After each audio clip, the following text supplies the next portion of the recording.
You should marry my mommy.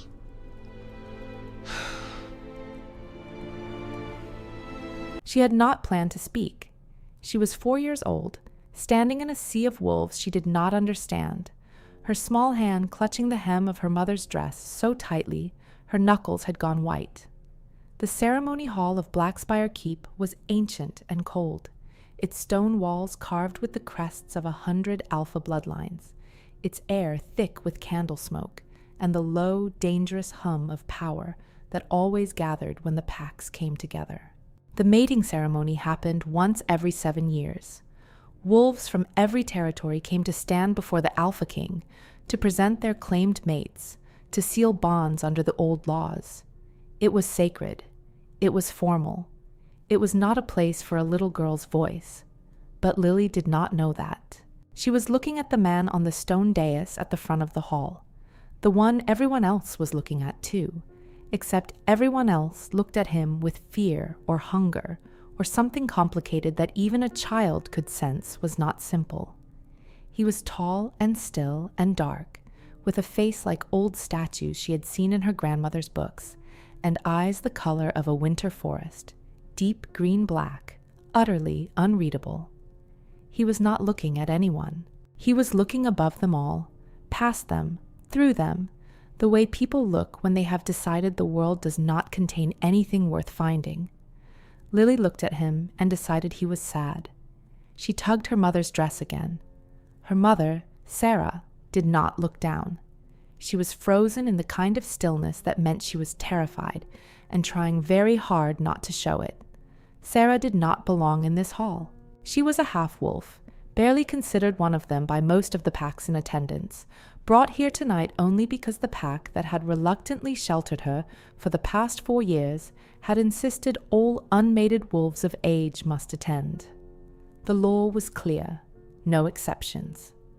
Lily tugged again. "Mommy," she whispered. Sera shook her head just slightly, a small warning. Lily looked at the sad man on the dais again. She was 4.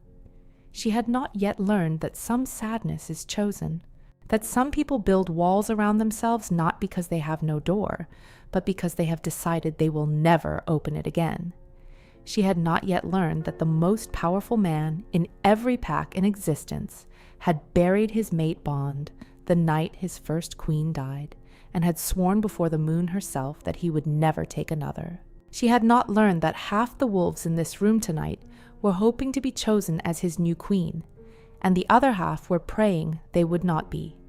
She had not learned that her mother was the woman he had inexplicably ordered, brought forward to stand alone at the front of the crowd 30 seconds ago, for reasons no one, including Sera herself, could explain. All Lily knew was that the man on the dais was sad. Her mother needed help, and she was 4, which meant she had not yet learned to be afraid of kings. She let go of her mother's dress. She walked. The crowd parted around her in pure shock. A murmur rippled through the hall, and then a silence so complete she could hear her own footsteps on the stone, small and clear and impossibly loud. She walked all the way to the foot of the dais. She looked up at the Alpha King of all the packs, the man whose word was law across 3 territories, the immortal wolf who had not smiled in 6 years. And she said, in a perfectly clear and serious 4-year-old voice, "You should marry my mommy." The silence that followed was the loudest thing Sera had ever heard, and the expression that crossed the Alpha King's face in that single unguarded moment before he locked it away again was the most terrifying thing she had ever seen. Not anger, not amusement, not contempt, recognition. Chapter 1. Sera had rehearsed 100 apologies on the long road to Blackspire Keep. She had rehearsed them in the rattling pack transport van, crammed between 3 unmated she-wolves who had made it quietly, ruthlessly clear that they did not consider her one of them. She had rehearsed them while Lily slept against her shoulder, trusting and warm, with the absolute peace of a child who does not know what is waiting. She had rehearsed them in the stone corridor outside the ceremony hall, where an elder had looked at her with naked contempt and told her to stand at the back and make no noise. She had not rehearsed for this. Her daughter was standing at the foot of the Alpha King's dais. Sera moved before conscious thought could stop her. She crossed the distance in seconds, every eye in the hall tracking her, and she dropped to one knee beside Lily and pulled her close with shaking arms. "I'm sorry," she said, and her voice held even though her hands did not. She kept her eyes down. That was the rule with alphas. Keep your eyes down. Make yourself small. Survive. "She doesn't understand the space. She's 4. I'll take her out. She won't—" "Stand up." The Alpha King's voice was not loud. It did not need to be. It fell through the hall like a stone dropped into still water, and every ripple silenced everything it touched. Sera felt it in her chest, a low resonance that was not quite sound, not quite pressure, but something between the two, the way power felt when it was entirely controlled. She stood. She kept her eyes down. "Look at me." She looked up. His eyes were extraordinary. She had heard the descriptions. Every wolf had. Alpha King Caelum Duskmore, oldest of the living alphas, last of the Duskmore bloodline, ruler of 3 territories by law and 4 by reputation. Eyes like dark winter forest, green so deep they were almost black, with something in them that did not belong to any living man.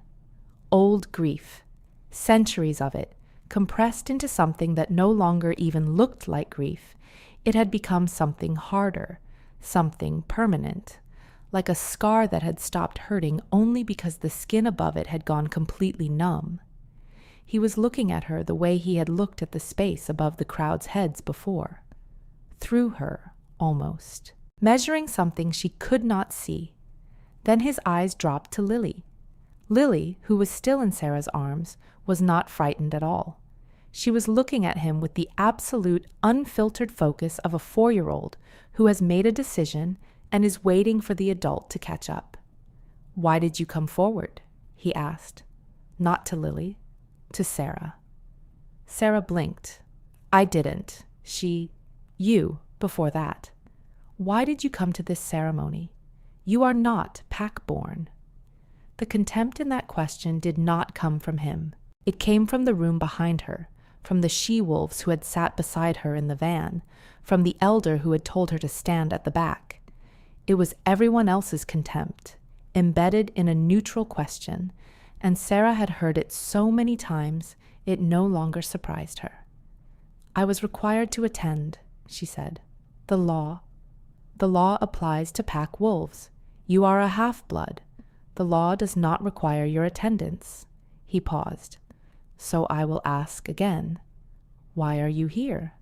Sera's jaw tightened. She met his eyes, which was already more than she had intended. "Because Pack Ashford told me I had to come, or they would withdraw my shelter. I have a child. I chose to come."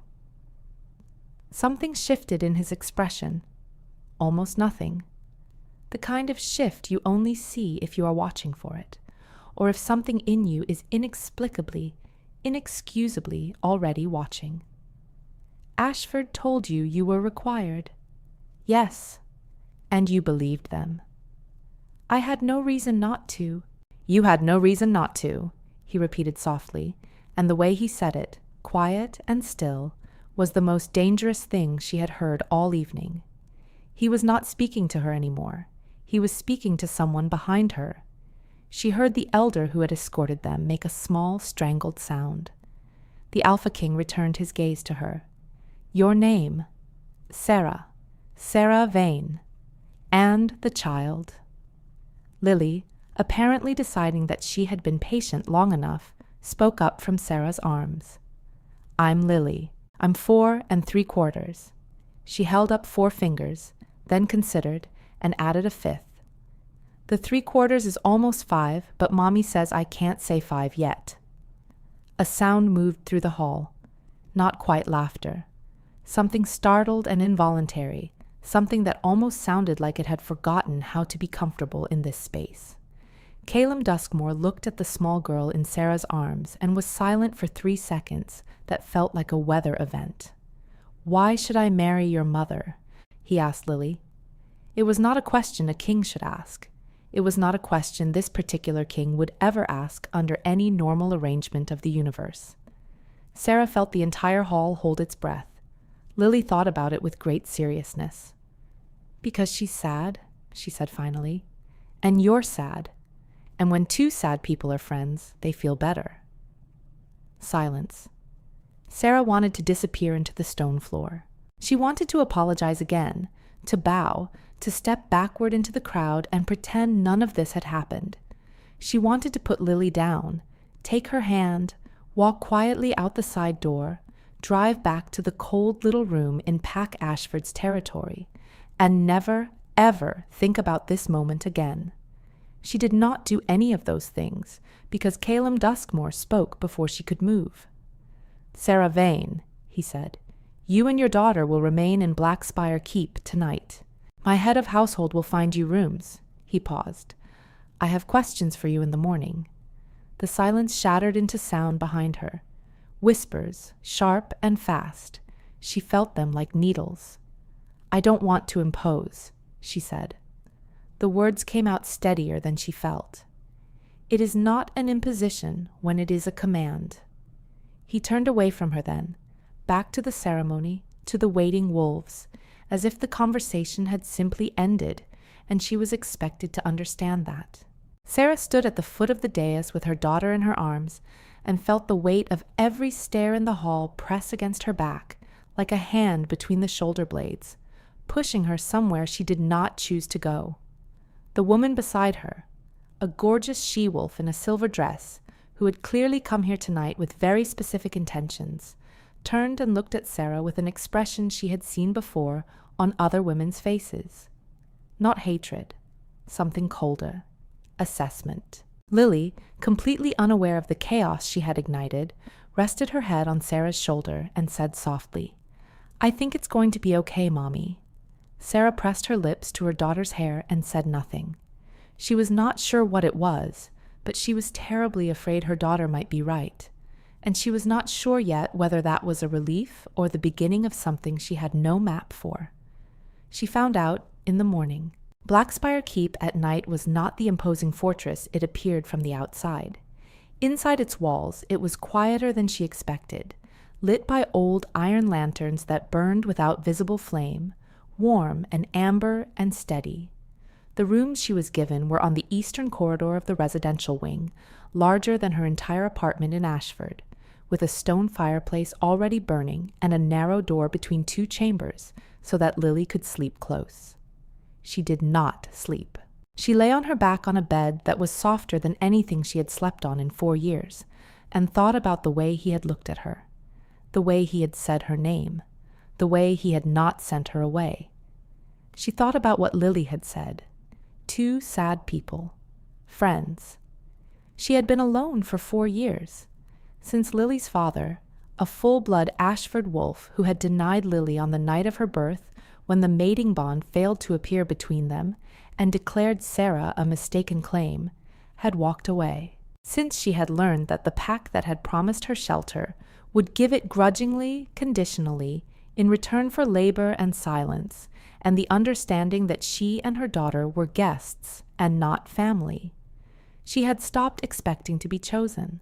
She had not expected a 4-year-old to walk to the foot of the Alpha King's dais and choose for her. She fell asleep near dawn, and when she woke, a breakfast tray had been left outside the door, and on it was a folded note in handwriting that was not a servant's. The library. 8th hour. Come alone. She read it twice, set it down, picked it up again. Lily appeared in the doorway of the adjoining room with her hair in full disarray and a look of absolute satisfaction. "Is he going to talk to you?" she asked. Sera folded the note. "How do you know about any of this?" Lily shrugged with the particular philosophical calm of the very young. "I just know."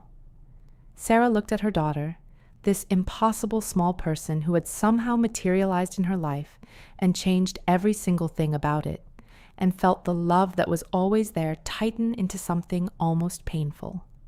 "Yes," she said, "he wants to talk to me." "Good," said Lily, and went to investigate the breakfast tray with the thoroughness of a professional. Chapter 2. The library was at the center of Blackspire Keep. 2 floors of old stone and older books, organized with the kind of care that meant someone had loved it for a very long time. He was there when she arrived, standing at one of the high windows with his back to her, looking out over the grounds. The morning light was silver-gray and honest, and it made the angles of his face sharper, the set of his shoulders more clearly what they were. A man who had spent a very long time holding himself together by force of will alone. He heard her come in without turning. "Sit, if you prefer." She sat in one of the library chairs and folded her hands in her lap and waited. He turned eventually. He looked at her for a moment with those winter forest eyes, and she had the uncomfortable sensation that he was reading something she had not written for him to read. "I want to speak plainly," he said. "I believe you prefer that." "I do." "Pack Ashford misrepresented the attendance requirement to you. That is not a small infraction. Half-blood wolves are protected under the General Treaty of the 3 Territories. Coercion is a violation of that treaty. I intend to address it." Sera felt something cold move through her. "I don't want trouble with Ashford. My daughter and I live in their territory. If I complain—" "You're not complaining. I am observing." He moved from the window to a chair across from her, and sat with the economy of someone who had never wasted a physical gesture in his life. "However, that is not the primary reason I asked you here." She waited. "Last night you said Pack Ashford told you that you were required to attend. What else have they told you? About your rights, your status, your daughter's classification?" Sera was quiet for a moment, measuring. "They've told me that because Lily's father denied the bond, she's classified as unbonded half-blood. Not full pack, not exactly not pack. They told me the classification comes with limited protections, that she can attend the pack school until she's 12, and after that, it depends on whether her wolf presents." "And if it doesn't?" "Though they didn't say specifically." Caelum Duskmore was very still. "They didn't say specifically," he repeated. Then, "Lily's father, his name. I'd rather not. I am not asking because I intend to punish him. I am asking because if he denied the mating bond claim, the denial must have been registered with the Territory Council.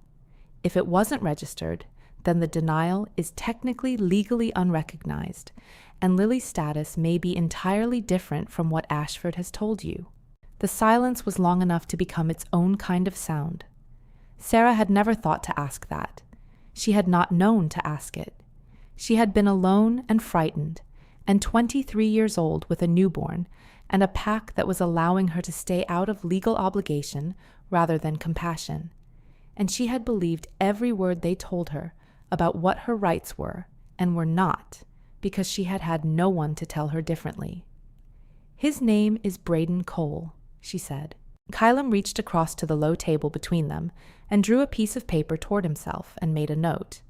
He did not look at her while he wrote, and she was grateful for it.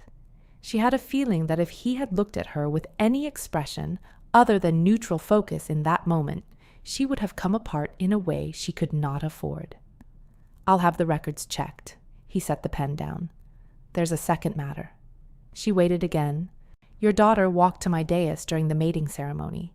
He said it the same way he said everything, with no particular inflection, which somehow made it more significant rather than less. "She looked at me as though she could see through me." "She does that with everyone," Sera said. "I'm sorry if it was inappropriate. She wasn't wrong," he said. The words fell into the silence of the library with a weight that didn't match their simplicity. Sera found she did not know what to say to that. Caelum looked at the window. "I lost my mate 6 years ago. Her name was Elowyn. She died of a curse that was meant for me, one I did not know I carried until it was too late to transfer it away. The bond broke at the moment of her death, and when a mating bond breaks that way, it does not simply dissolve. It leaves something." He paused. "A mark, an absence that becomes a shape. Most wolves cannot feel it. Occasionally, someone with unusual sensitivity can." Sera was very still. Lily felt it. I believe so. Children born of disrupted bonds sometimes carry a resonance that older wolves lose. He looked at her again. Your daughter did not pity me. She offered me a solution. That is a different thing. She's 4. She has better instincts than most of my advisors. Sera almost smiled. She caught it and held it still. I'm not sure what you're asking me, she said carefully. If you're asking whether I understand what happened in that hall last night, I don't. If you're asking whether I'm in some way responsible for what Lily said, I'm not. She acts on what she feels. I can't always explain it. I'm not asking for explanation. He leaned forward slightly, elbows on his knees, and for a moment he looked less like a king and more like a man who was thinking through something carefully and honestly, and the change was disarming enough that she had to look at her hands to keep herself steady. I am asking whether you would be willing to stay. Stay, she repeated, in Blackspire Keep, for a period, while the Ashford records are investigated, while your daughter's status is clarified, while I determine what was misrepresented to you. He paused. I can offer you rooms, safety, and access to my legal counsel. In exchange, I ask only that you cause no political difficulty. Sera looked at him. The offer was reasonable on its surface, logical, but underneath it was something she could not quite find the edge of, some shape she could not yet see completely. Why? She asked. He was quiet. Why does the Alpha King of 3 territories care about one half-blood woman's shelter arrangement? Another pause, this one longer. Because Ashford lied to you, and I do not allow lying within my territories once I know about it. It was a true answer. She was fairly certain it was also incomplete. She was not sure whether to push. She thought about the cold room in Ashford. She thought about the women in the van who had not spoken to her. She thought about Lily at 4 3/4, small and certain, walking through a hall full of wolves and choosing a sad king. All right, Sera said. We'll stay. She saw the smallest, almost imperceptible change in his shoulders. A fraction of an inch of released tension. So slight it might have been a shift in the light. She told herself it meant nothing. They stayed.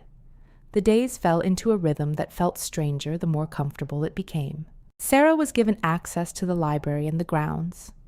Lily, who had no concept of political complexity, attached herself to the keep's older groundskeeper within 2 days, and spent her mornings following him through the gardens with absolute focused interest, asking questions about every plant at a rate the old man found apparently delightful.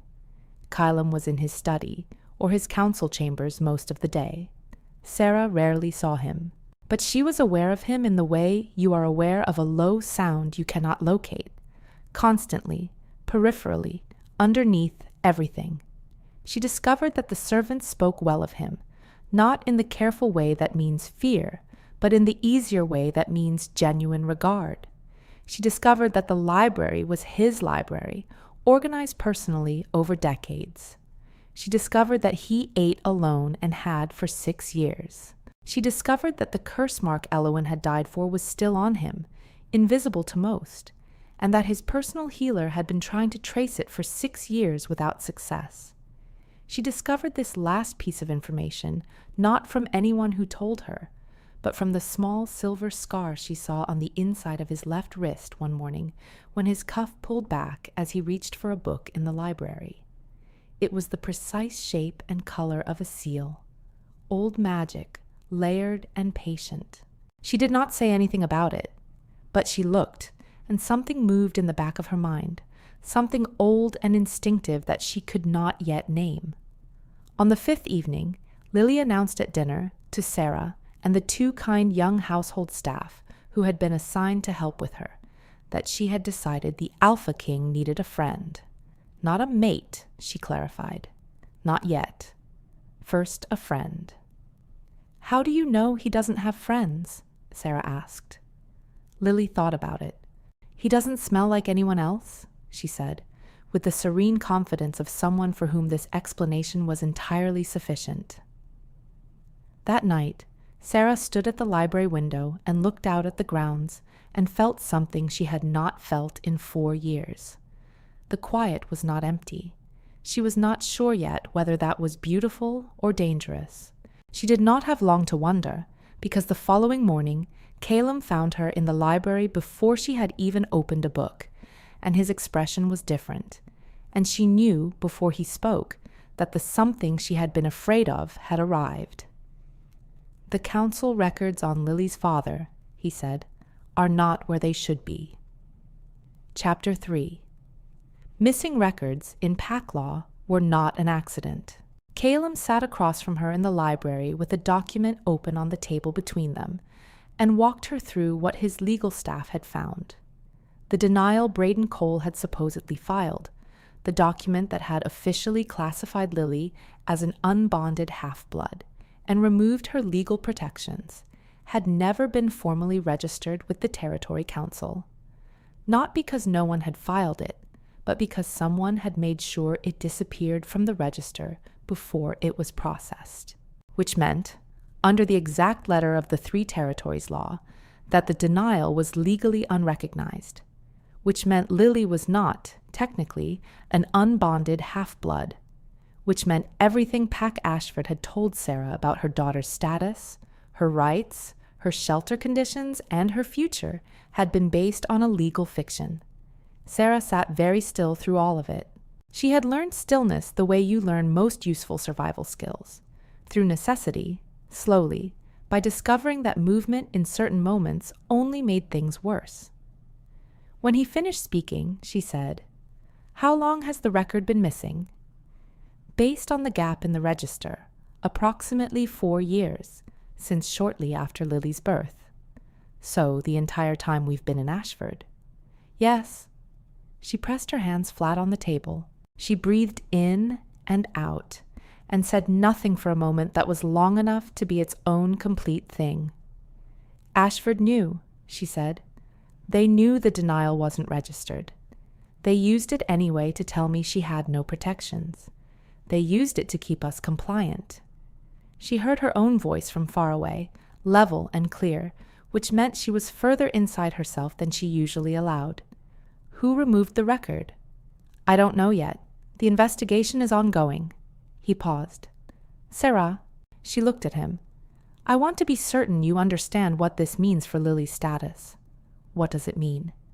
"If the denial is unrecognized, Lily's father is legally still registered as a claimed bond partner. She would fall under his pack's protections, or if he renounces them formally and correctly this time, she would still have significantly stronger rights than Ashford has allowed." He paused again, and this pause was different from the others. It had edges. It also means that any shelter arrangements made with Ashford were made under false pretenses, which voids them. "They void which direction?" she asked. "Does it void my obligation to them, or theirs to me?"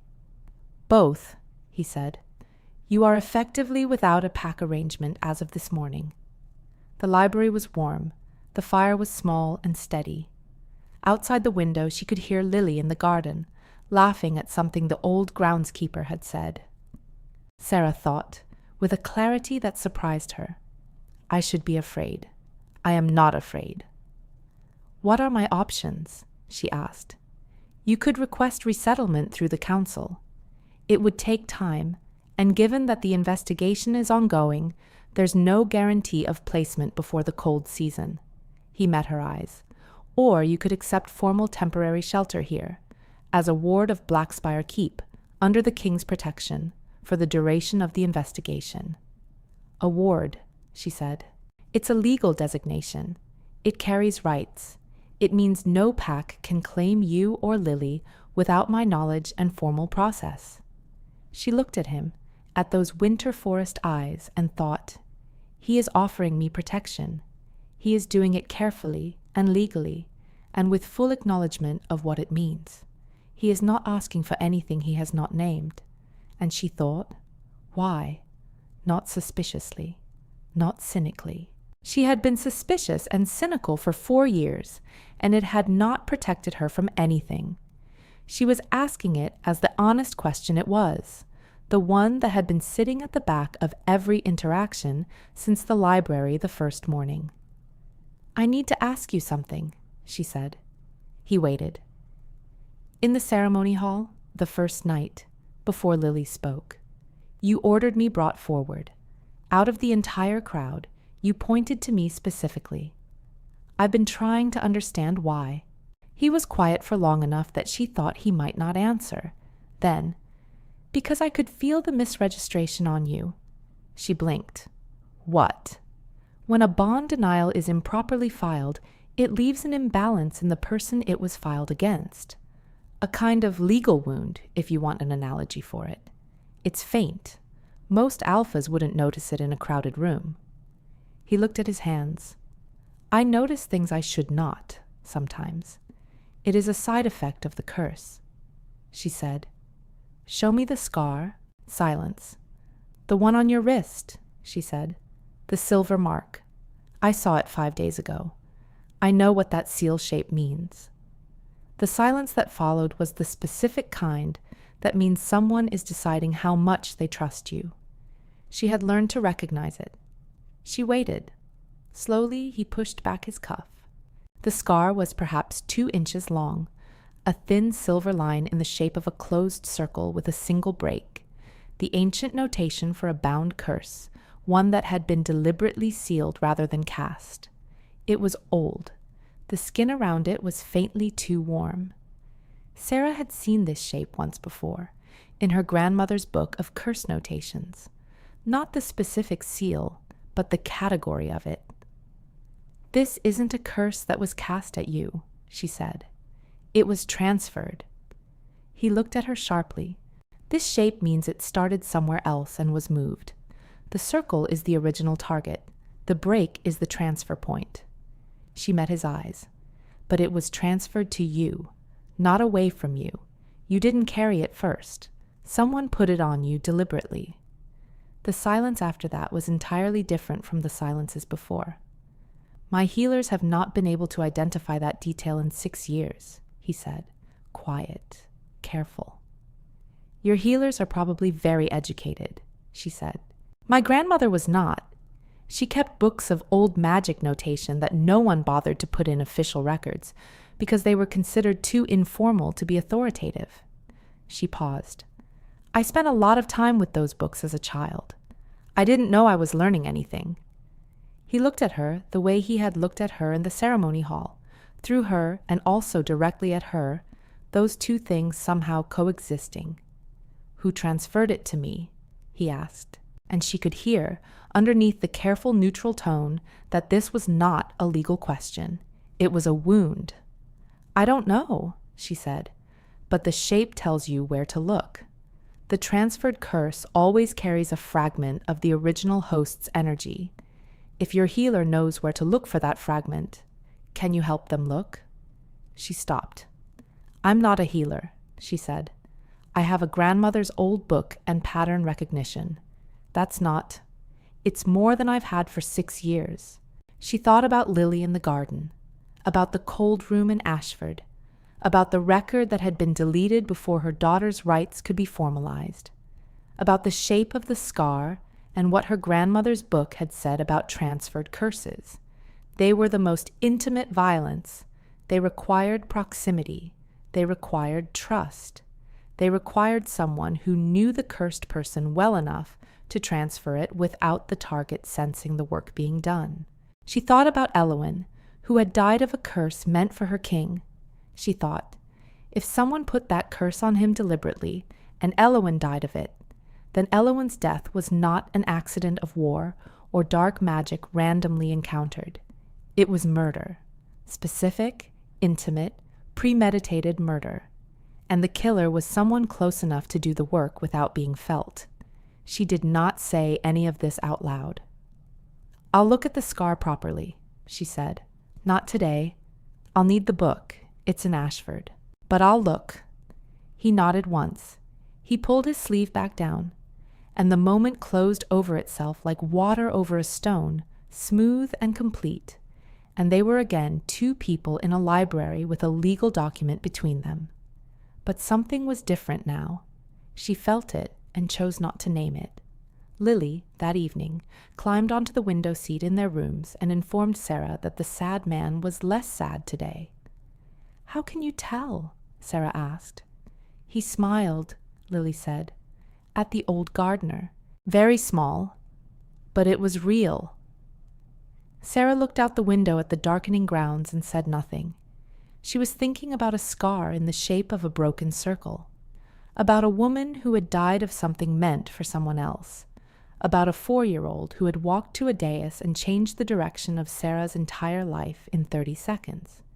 She was thinking, someone in this keep, or connected to it, is responsible for Elowen's death, and they are still here.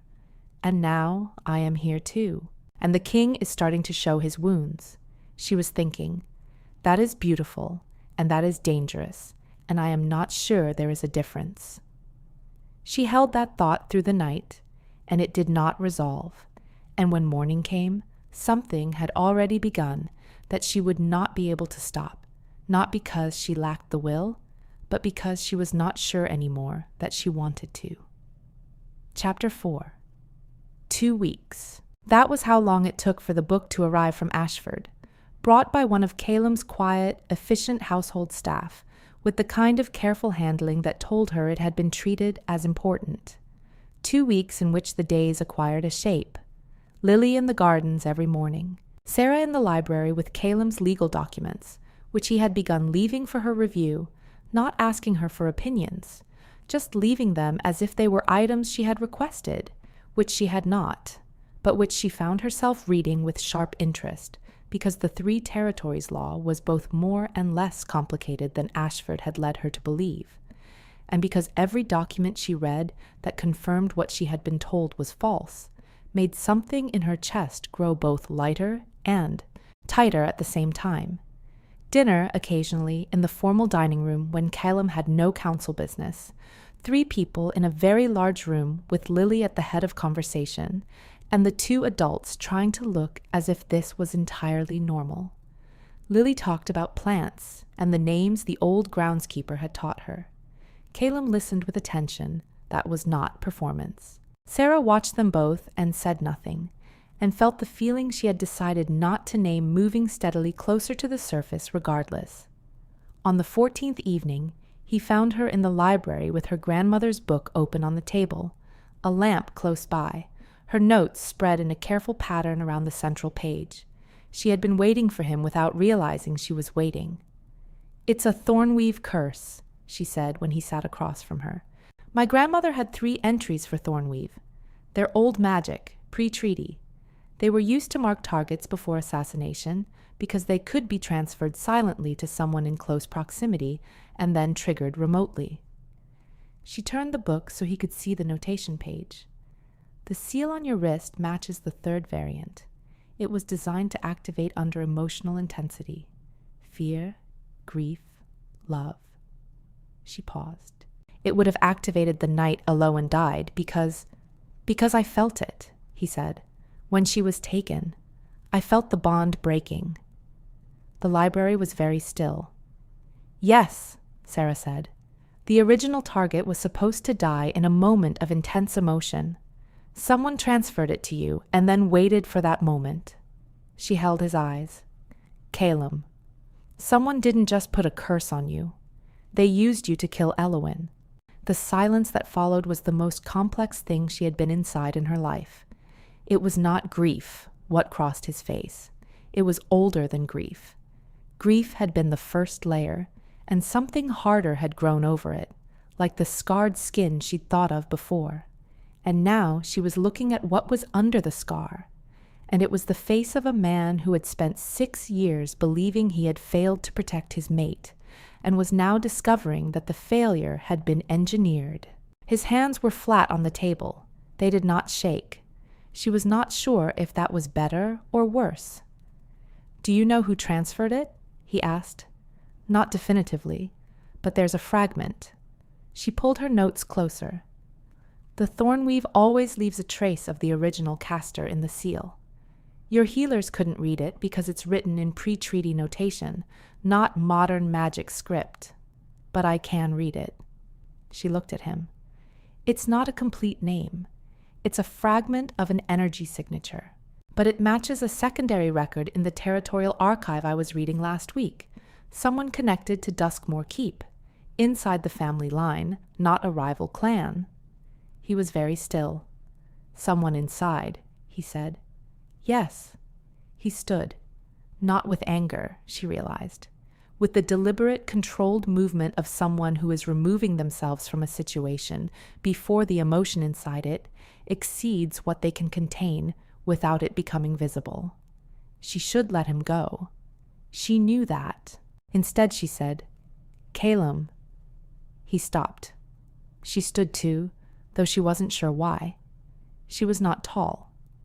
In the space between the table and the window, with the lamplight behind her and him standing at the edge of the room's warmth, she was entirely aware of how physical the distance was, how strange it was that it felt like the wrong distance and not the safe one. "It wasn't your fault," she said. "What happened to Elowyn?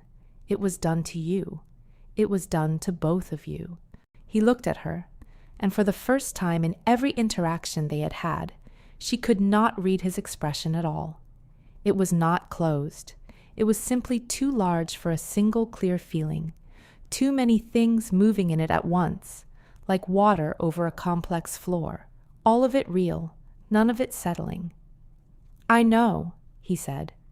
But the way he said it told her he had not known, not in the way the body knows things, not in the place where guilt lives.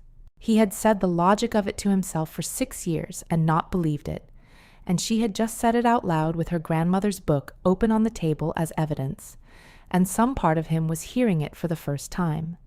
He left. She sat back down and put her hands over her face and breathed for a moment. She thought, "I am in trouble, not the kind she had prepared for, not pack politics or legal disputes or the cold practicalities of shelter and status. The other kind. The kind that started with 2 sad people in a library and a scar that turned out to be evidence and kept going from there, quietly, inevitably, in a direction she had not chosen but was increasingly certain she could not turn back from. What happened the next morning was not what she expected. What she expected was careful distance, maybe formality, the closing of the thing that had almost opened the night before. What happened instead was that Caelum appeared in the garden where Lily was playing, and sat down on the low stone wall beside the old groundskeeper, and watched Lily with an expression that was not the contained royal stillness she had come to recognize as his default setting. He looked like someone who was learning something. Lily, noticing him, immediately abandoned her excavation of the garden bed and came to stand directly in front of him with the particular quality of focus she brought to everything she had decided mattered. "You found out something sad," she said. He looked at her. "How do you know that?" "You smell different when you're sad. Colder." She tilted her head. "But you also smell like you found out something true. That smells warmer." She considered. "So it's both." "Yes," he said. "It's both." Lily nodded, processing this. Then, "Mommy says true things are usually harder than untrue things, but she also says they're better, because you know where the floor is." He was quiet for a moment. Then, "Your mother is a very perceptive woman." "I know," said Lily, with magnificent 4-year-old certainty. "That's why I told you to marry her." Sera, who had been watching from the library window, pressed her forehead against the glass and exhaled. She was in serious trouble. The betrayal revealed itself not in secret, but in plain sight, the way the worst betrayals always do. It was 3 days later, during the monthly council meeting, that Sera had not been invited to, but was walking past when the voices stopped her. The second voice she did not recognize immediately. The first was the elder who had escorted her on the night of the ceremony, the one who had stared at her with open contempt and told her to stand at the back. The elder's voice, through the council chamber door, "She has no business near the king's personal history.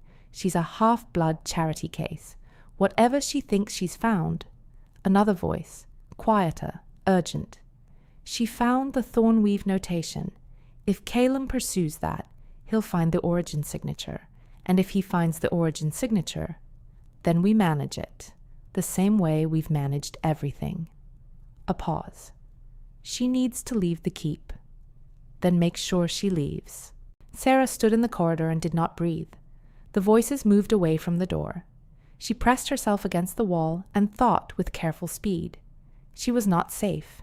Her daughter was not safe. And whoever had placed the Thornweave curse on Caelum 6 years ago was someone connected enough to sit in a council chamber and speak about management. She thought about Lily in the garden, about the warm rooms and the fire burning, about the look on Caelum's face in the library the night she told him the truth. She turned and walked back to their rooms and packed both their bags in 12 minutes. Not to run.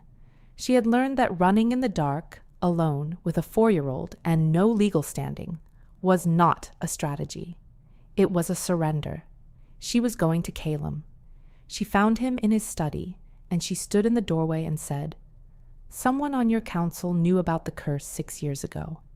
They know I found the notation. They want me out of the keep. I believe Lily and I are in immediate danger, and I need you to tell me whether you believe what I found or whether I'm wrong." He looked at her for 3 seconds. Then he stood, and she watched the Alpha King of 3 territories decide something. "You're not wrong," he said. Chapter 5. He moved like weather when he had purpose. She had not seen him like this before, not in council or in library or in garden. She had seen the contained version, the one that kept everything exactly as controlled as the situation required.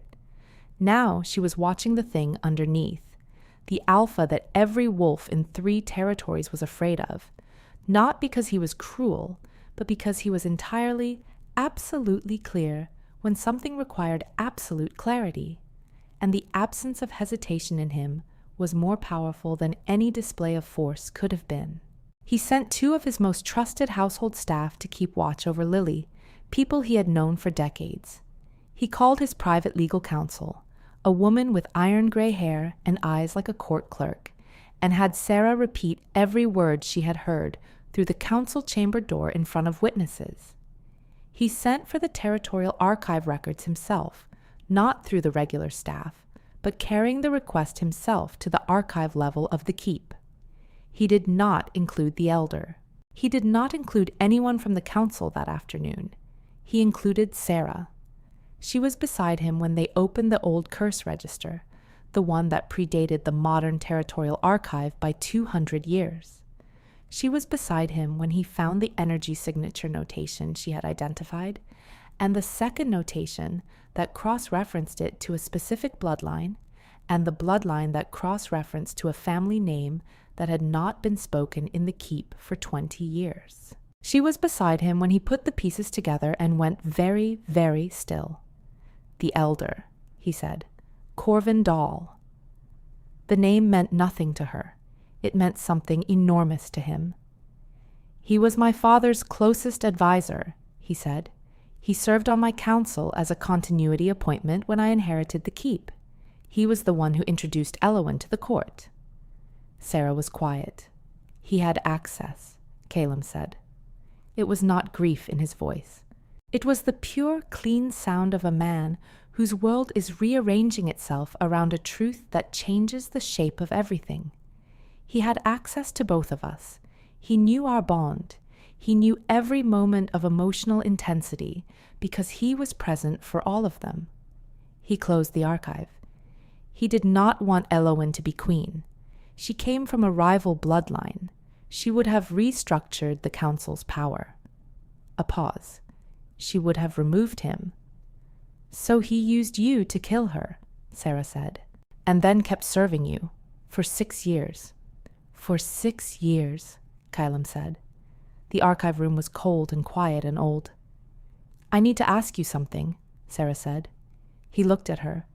"The curse is still active.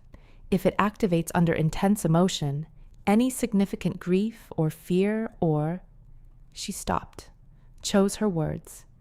"Any significant emotional event could trigger it. Do you understand what I'm saying?" It could still kill me.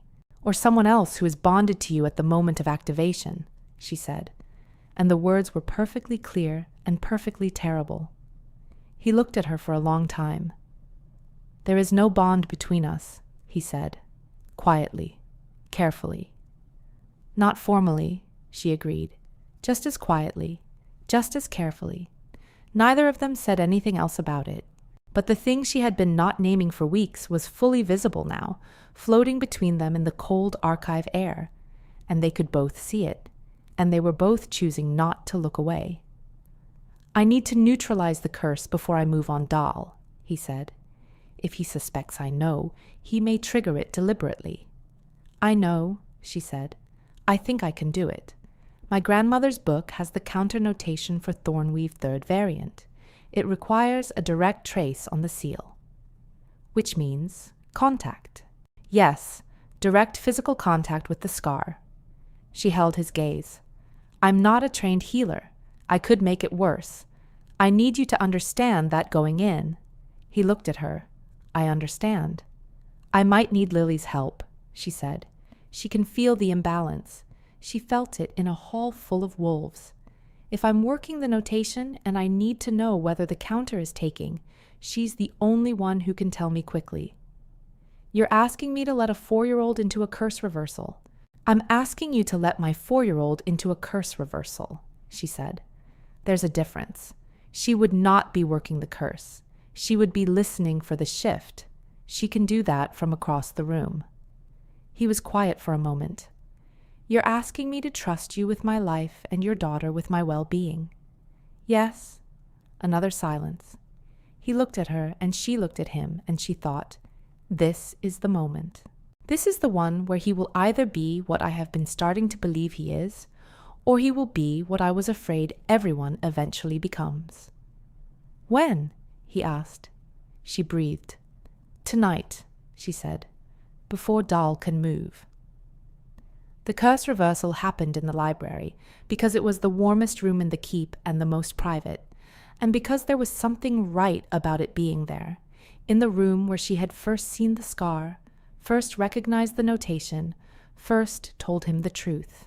Lily sat on the window seat with a blanket around her and a gravity in her small face that made her look much older than 4 3/4. She had been told she was going to help. She had understood immediately and asked no unnecessary questions, which was either the most impressive thing about her or one of the most unsettling. Sera sat across from Caelum at the low table. She had her grandmother's book open to the counter notation page. She had a piece of old chalk notation script she had prepared from the book's guidance. She had her hands, which were steady, which surprised her. I need your wrist, she said. He extended it. He had pushed back his sleeve already. The scar was there, silver and patient, still slightly warm. She took his hand. The physical contact was startling in its simplicity. She had not touched him before except at the moment of distance. His hand was larger than hers. His skin was cool at the surface and warmer underneath, the particular temperature of someone who ran hotter than average and kept it contained. She did not think about that.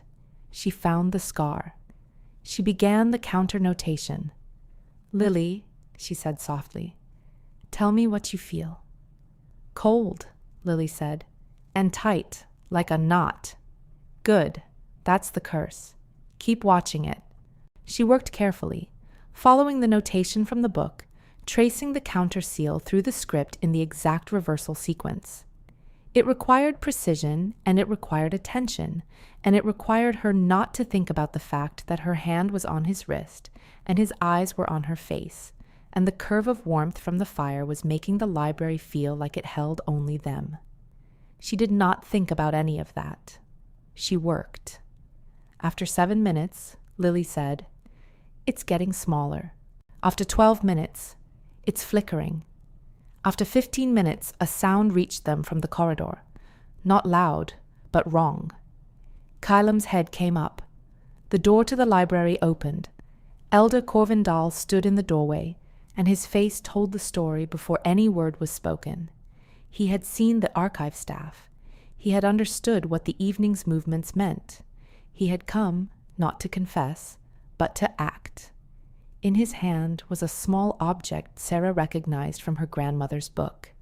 A trigger stone, a device for activating a sealed thornweave curse remotely. She had approximately 2 seconds before he pressed it. She did not think. She felt the counter-notation under her hands, felt it incomplete and live and almost there, and she made a choice. She pressed both hands flat over the scar and pushed every instinct and intention she had into the counterseal, not with training, not with precision, but with the force of someone who has nothing else to offer. The trigger stone activated. The curse tried to fire. It found the counter-notation already closing over it. The collision was silent and enormous, like a sound too large to actually be heard, and then the silver scar on Caelum's wrist went dark and cold and still. Dahl made a sound. Caelum stood. What happened next was not violence. It was quieter and more final than violence. He crossed the room and took the trigger stone from a man who was shaking and gave it to his arriving guard and said 3 words in the old formal legal language that Sera recognized as the words of formal arrest under Alpha authority. The library door closed. Lily, from the window seat, said softly, "The knot is gone." Sera looked at her hands in her lap. They were trembling now, finally, now that they could. She heard Caelum come back across the room. She looked up. He was standing in front of her. The winter forest eyes, fully open for the first time, all the layers visible, grief and guilt, and something else that she had been not naming and that had a name now, and she was not going to say it first. He reached out and took her trembling hands in both of his. "The curse is gone," she said. Her voice was not quite steady. "I know," he said. He was not talking about the curse. She looked at him and felt the thing between them settle into a shape that was not ambiguous any longer. It was not a bargain or a debt or a careful legal arrangement or the accidental proximity of 2 sad people. It was more than that. It had become more than that while she was not looking, or rather while she was looking very carefully at everything except the center of it. "I didn't plan this," she said. "Neither did I. I'm a half-blood with no pack and a 4-year-old daughter who walks up to kings." "I know." His hands tightened slightly on hers. "I have a council that just lost its most senior elder to an arrest for murder and a keep full of wolves who are about to need to understand a great many things. And the curse is really gone? Completely. Because of you." She looked at their hands. She thought about Lily at the foot of the dais, about the library the first morning, about 2 sad people and the particular kind of warmth that fills the space where loneliness used to be. "I'm still angry," she said, "about Ashford, about Lily's records, about 4 years of being told she had no protections when she did. I know. We will address all of it, properly, publicly. She deserves to know she was always protected, that her rights were always real. She will know. You will both know." He paused. "Sera." She looked up at him. "Whatever you need this to be," he said, and the carefulness in his voice was the kind that comes not from coldness, but from respect, the kind that says, "I will not take what I have not been given. That is what it will be.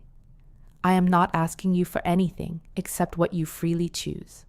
She thought about everything she had believed about herself for 4 years, that she was unwanted, that her daughter was a complication rather than a miracle, that she had used up whatever claim she had on belonging when her bond failed, and the pact she thought she had dissolved around her. She had believed it as a fact, and it had not been a fact. It had been a story other people told her with legal documents removed from archives, and she had not known the difference. She chose. "Then I choose this," she said. "Whatever this becomes, I choose it." The expression that crossed Caelum Duskmore's face in that moment was the first completely unguarded thing she had seen from him, and it was not small, and it was not simple, and it was very, very real. He brought her hands to his mouth. He pressed them there and held them, and it was not a dramatic gesture. It was the quietest possible version of the most important thing. She felt his breath, warm against her skin, and thought, there it is. There is the door, and he is opening it. Outside the library window, the night was deep and cold and full of stars.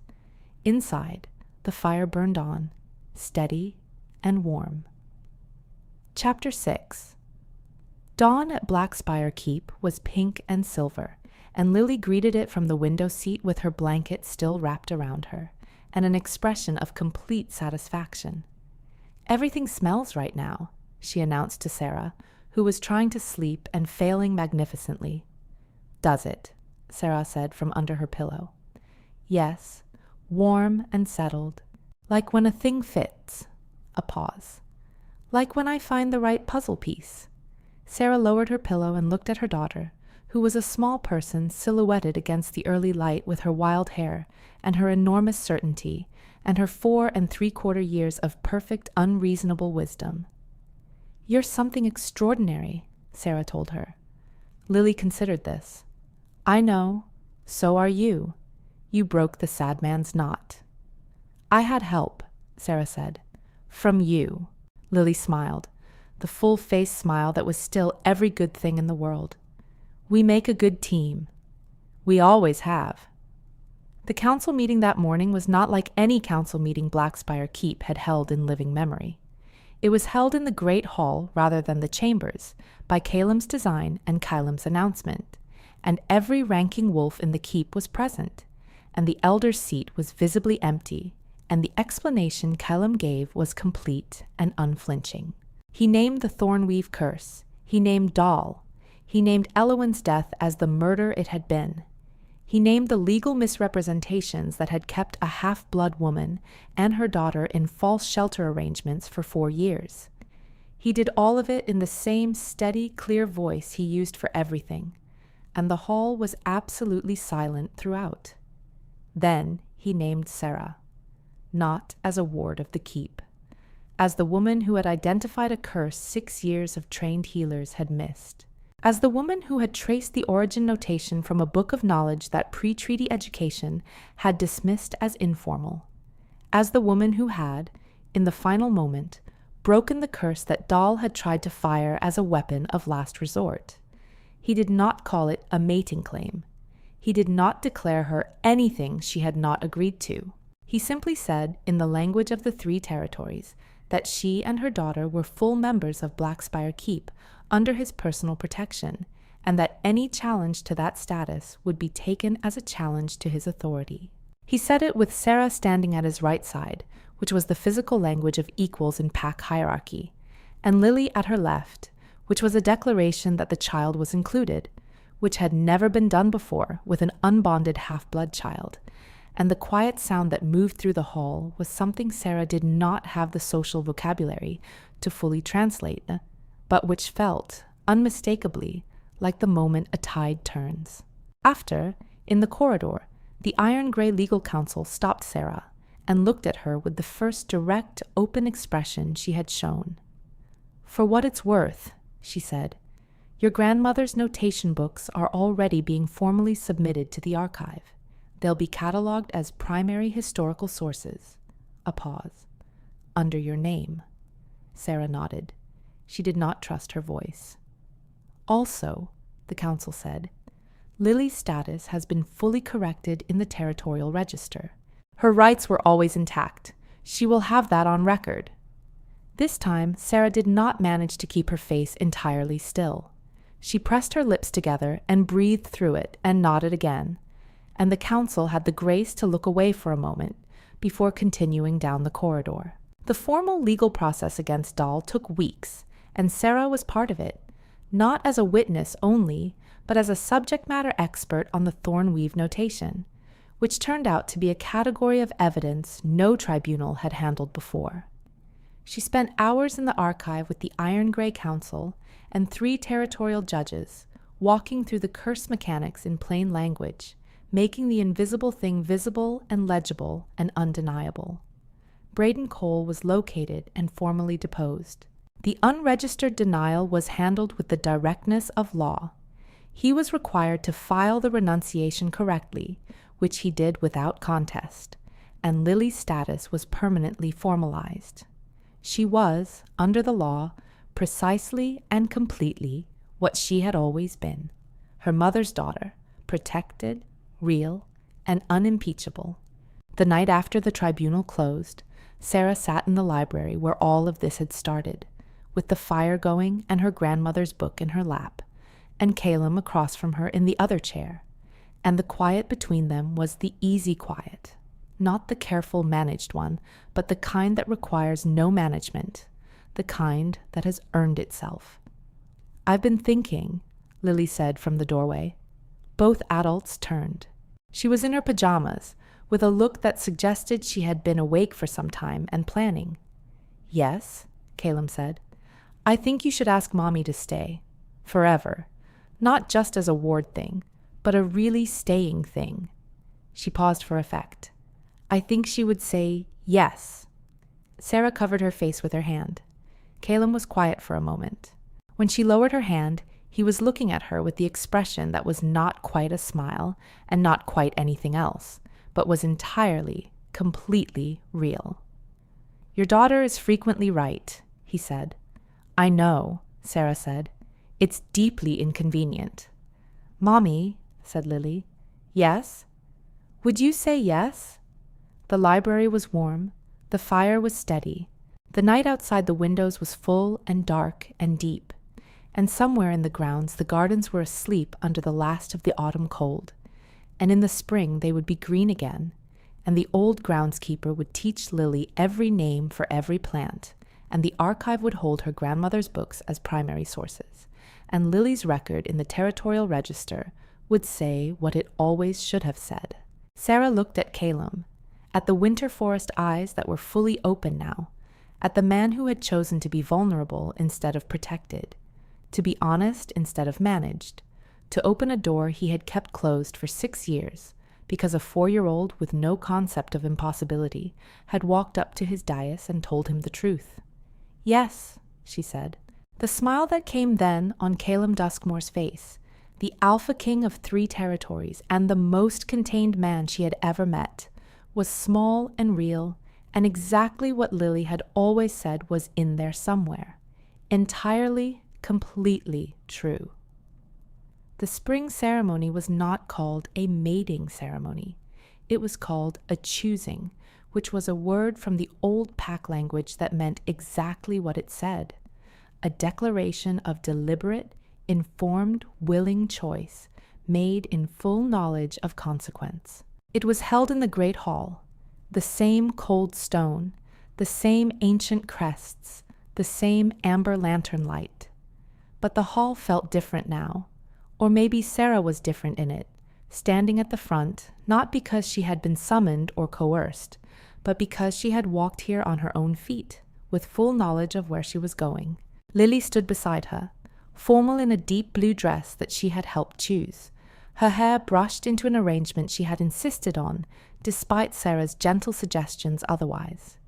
She was holding Sera's hand, not from nervousness, but from the same quality of presence she brought to everything, full, deliberate, chosen. Caelum came from the corridor that led to the council chambers, and the hall stood, and the silence was the respectful kind. He came to stand before her. He looked at her the way he had looked at her in the library, fully open, all the layers visible. He said, in the formal language of the choosing, "I see you, Sera Vane. I know your name and your history and your worth. I choose you, freely, with full understanding of what I am asking," she said in the same language. "I see you, Caelum Duskmore.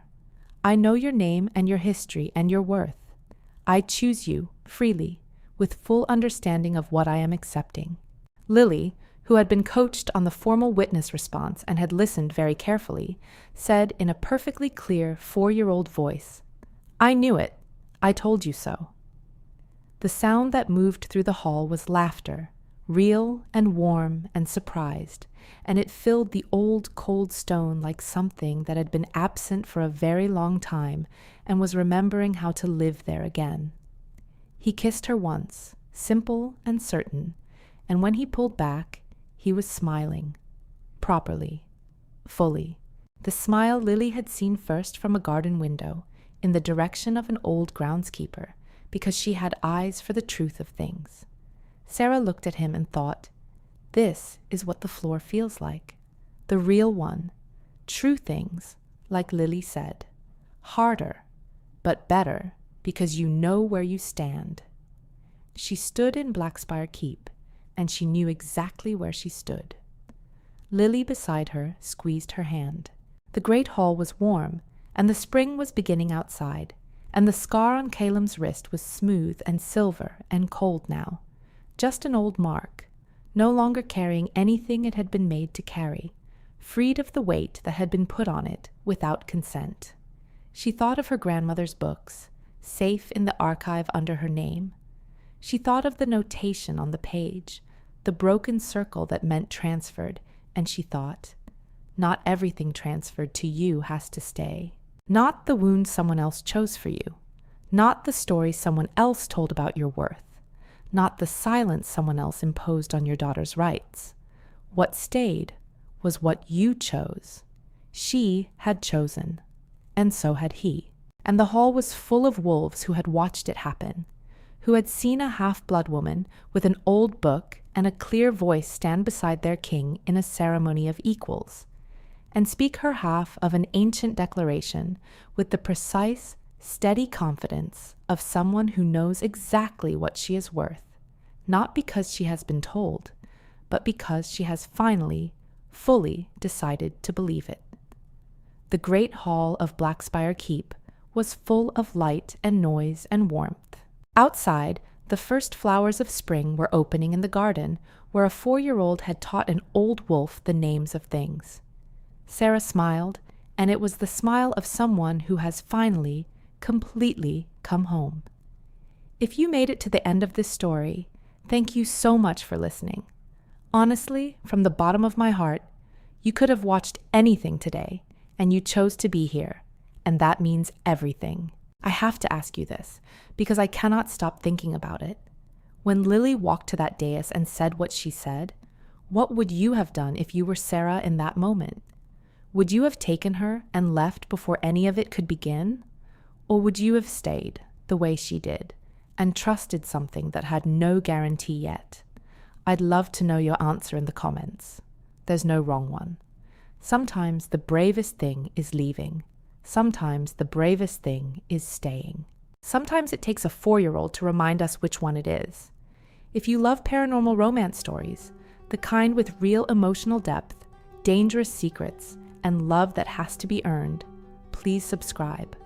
New stories are always coming, and I promise every single one is its own world, its own wound, and its own way home. See you in the next one.